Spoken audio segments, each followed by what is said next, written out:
दो रागनी रखती हूँ और दोनों रागनी दादा लक्ष्मी चंद जी की कलम से लिखी हुई। किस्सा भी होगा राजा नल और दमयंती का। प्रेमी श्रोताओं, ये रागनी वहां से होगी कि जब जुए के खेल में राजा नल हार जाते हैं और पुष्कर जीत जाता है। हाँ। जैसे ही राजा नल हारे तो पुष्कर ने राजा नल को यह कहा कि अब सब कुछ मेरा है, ये राजपाट महल हवेली अब यहाँ पर कुछ भी तुम्हारा नहीं रहा, अब तुम यहाँ से जा सकते हो। चारों प्राणी राजा नल, रानी दमयंती, दोनों बच्चे, बेटी इंद्रावती और बेटा इंद्रसेन, चारों चल देते हैं। और जैसे ही थोड़ी दूर चले तो राजा नल यूं कहने लगे रानी दमयंती को कि रानी, अरे जुए का खेल मैंने खेला है तो सजा भी मैं ही भुगतूंगा। एक काम कर, तू कहां मेरे साथ में धक्के खाएगी, दोनों बच्चों को लेकर कुंदनपुर को अपने पीहर चली जा। हाँ। रानी दमयंती ने यूं कह दिया, महाराज अग्नि को साक्षी मानकर जब एक औरत मर्द के साथ में फेरे लेती है ना तो वचन देती है कि 7 जन्मों तक साथ निभाऊंगी। फिर मैं तो आपकी अर्धांगिनी हूँ, जीने मरने की कसम खा रखी है, आपका साथ कभी नहीं छोड़ूंगी। जब सुख में मैं आपका साथ दे सकती हूँ तो मेरा फर्ज बनता है दुख में भी मैं आपका साथ दूं। पिया जी, मैं नहीं जाऊंगी। प्रेमी श्रोताओं, दोनों बच्चों को रानी दमयंती अपने पीहर कुंदनपुर को भेज देती है और रानी दमयंती राजा नल के साथ बियाबान जंगल में चल पड़ती है। कई रोज हो गए, भूख से व्याकुल होने लगी, न्यू क्या लगी, पिया जी अभी शरीर के अंदर इतनी हिम्मत नहीं जो एक कदम भी चल सकूं, मेरे खाने का इंतजाम कीजिए। राजा नल ने चारों तरफ नजर घुमाई लेकिन कुछ भी नजर नहीं आया। आसमान में 2 तीतर उड़ रहे थे। राजा नल ने सोचा कि इन तीतरों को पकड़कर और इनको मार के भोजन बनाऊंगा, कुछ मैं खा लूंगा, कुछ रानी दमयंती खा लेगी। जैसे ही अपनी धोती को खोलकर राजा नल ने तीतरों को पकड़ना चाहा, वो कलयुग सवार था राजा नल के शीश पर। वो तीतर कभी धोती लेके उड़ नहीं सकते, लेकिन कलयुग था ना, कलयुग सब काम कर रहा था। वो तीतर राजा नल की धोती को लेकर उड़ जाते। नग्न अवस्था में खड़े हैं राजा नल। रानी दमयंती ने कहा, पिया जी क्या हुआ, कुछ इंतजाम हुआ है या नहीं? तो एक बेड़े की जड़ में खड़े हो गए और न्यू कहने लगे कि रानी अपनी साड़ी में से आधी साड़ी काट कर बगा दे, उसके बाद तू मेरी तरफ लखाना, क्योंकि मैं नग्न अवस्था में खड़ा हूँ। प्रेमी श्रोताओं, आधी साड़ी काटकर रानी दमयंती ने राजा नल को दे दी। भूख से व्याकुल रानी दमयंती गहरी नींद में चली गई और जैसे ही सोई तो राजा नल रानी दमयंती को सोती हुई को छोड़कर चले गए। न्यू कहने लगे, यहाँ से कुंदनपुर का रास्ता नजदीक है, रानी दमयंती चली जाएगी वापस, मेरे साथ में कहाँ धक्के खाएगी। आज राजा नल रानी दमयंती को छोड़कर चले गए और जैसे ही रानी दमयंती की आंखें खुली तो चारों तरफ हाय पिया जी, हाय पिया जी, हाय पिया जी कर रही है, लेकिन पिया जी कहीं नजर नहीं आए। आज रानी दमयंती अपने पिया जी को ढूंढ रही है। यहाँ का हवाला दादा ने लिखा, सुनिए।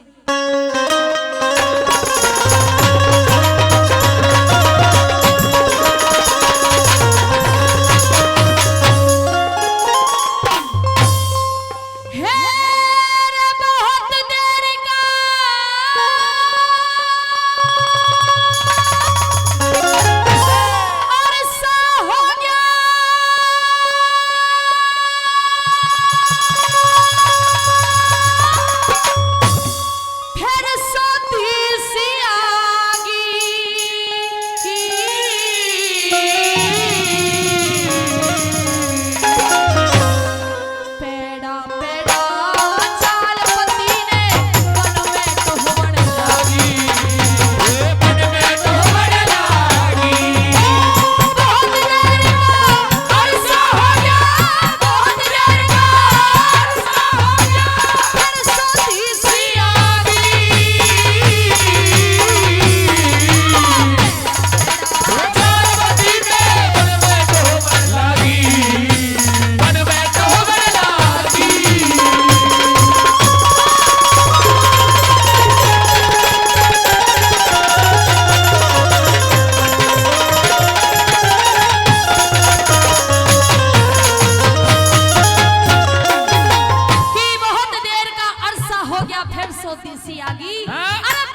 आई थी, लेकिन आज आप मुझे छोड़ गए।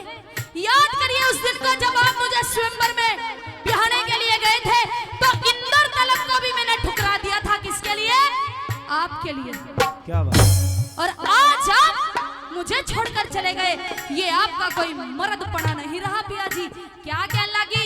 एक एक शब्द दादा ने मोती की तरफ पढ़ा दिए। सुनिए।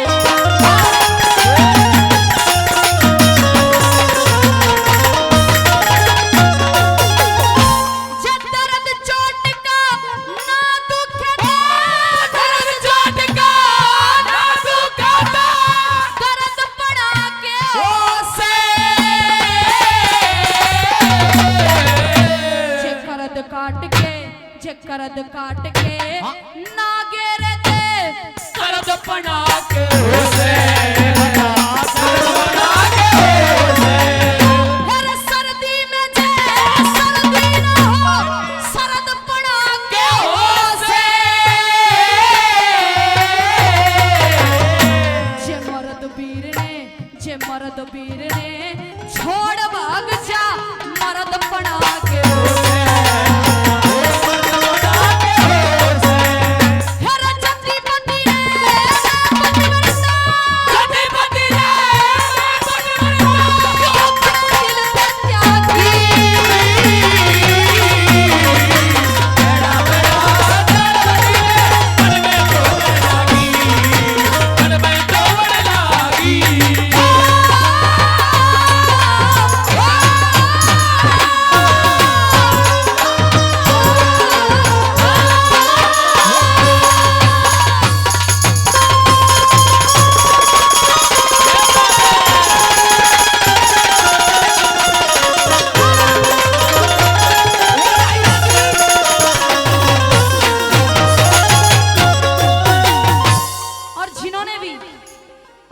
हमारे अंकल जी ने 100 रुपए का पुरस्कार दिया, नाम नहीं बताया, बहुत बहुत धन्यवाद।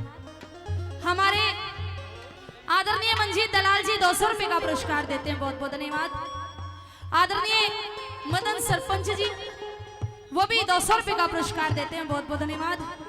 हमारे आदरणीय पप्पू जी वो भी 100 रुपए का पुरस्कार देते हैं, बहुत बहुत धन्यवाद।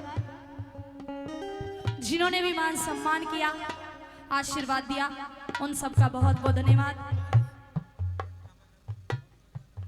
अच्छा ये बताओ, मन लग रहा है?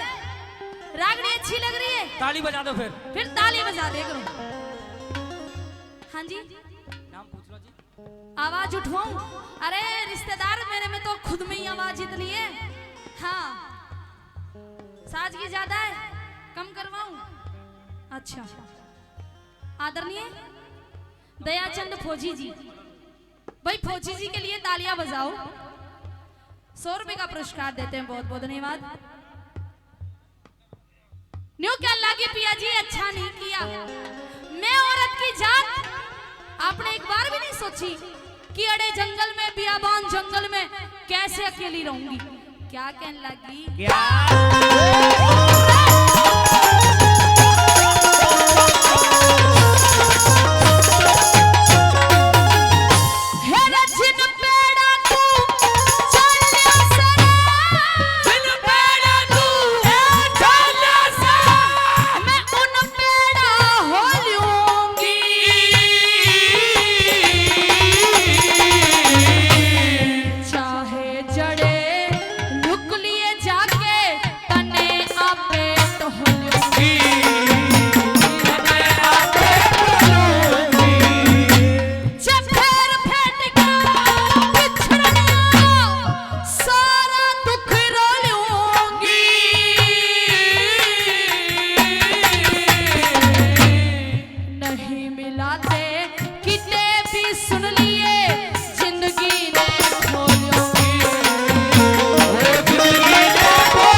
पतिव्रता वो कहलाती जो पति की आज्ञाकारी हो। हाँ। पति ही ईश्वर, पति ही पूजा, नहीं पति तैयारी हो। न्यारी हो। मैं असली पतिव्रता हूँ। कहीं भी चले जाना, पीछा नहीं छोड़ूंगी, वहीं तक ढूंढूंगी। पिया जी क्या लिखा, आगे क्या होता है।